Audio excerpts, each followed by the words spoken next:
Hello, everyone, and welcome back to Metal Tiger Gaming. Today we have a review for Godfall. Um, if you haven't already, go ahead and like and subscribe. So we're gonna get right into it. I beat Godfall probably within a day or two after it comes out. Total probably 20 or 25 to 30 hours of gameplay. So I thought it was pretty short. The story was not very good.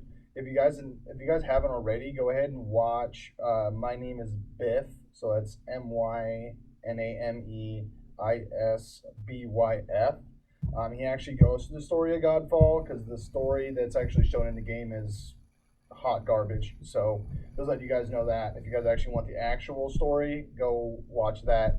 Um, so as far as combat system in this, it seems okay and it seems fun for a little while, but then it gets very monotonous and it gets very difficult to close gaps at times. I mean, there were times where I was trying to hit an opponent and they were just knocking me out, and it was just completely ridiculous. There were some bosses that were later game that were really easy, and then there were some bosses that were super, super duper hard for no reason at all. Um, Death has no real consequence. There have been parts where I died 5, 6, 7, 8, 9 times because, like I said, some of these bosses are just ridiculous no matter what you do.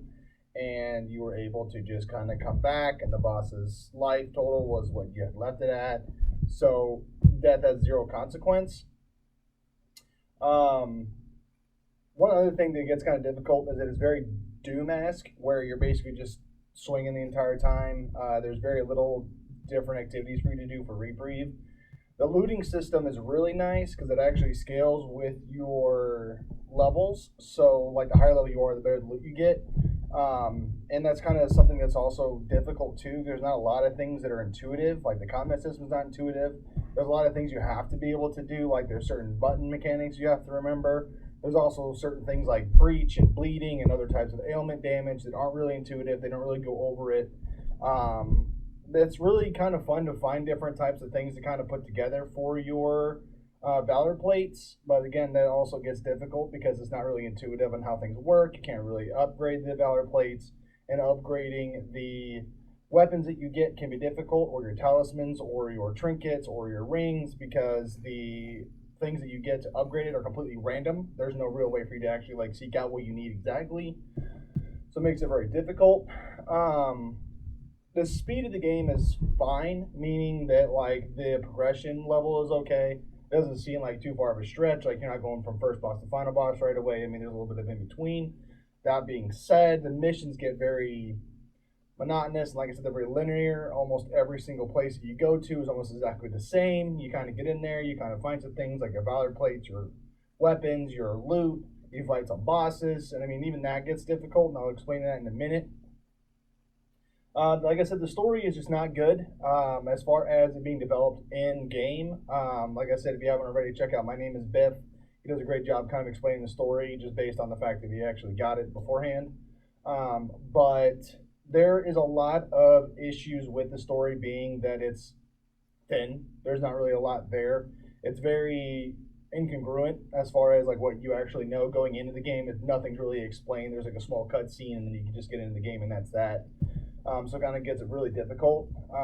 The game is fun for a while. There's a lot of abilities that you get that are interesting, but like I said, the way you have to remember the buttons and the mechanics are different and difficult. The graphics are great. Beautiful world. That's why I wish it was a little longer. That's why I wish it had a little bit more as far as continuing the storyline and making sure that that was actually what they wanted, because it makes it difficult to promote a story when the world is so nice, and then it's just very repetitive, cut dry, like, let's go.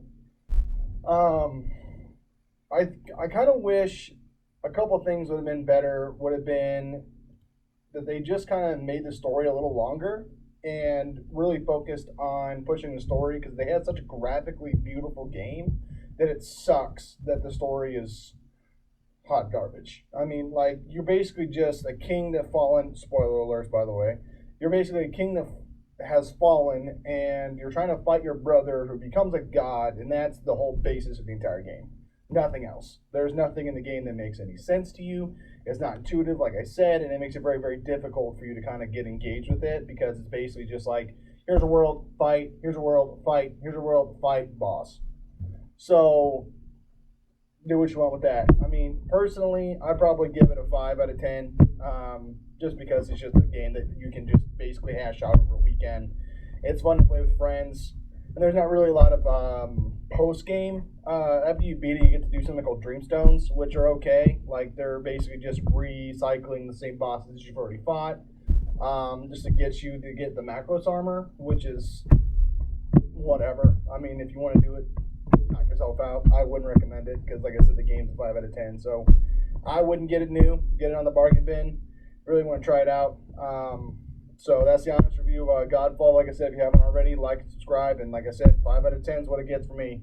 Have a good rest of your day.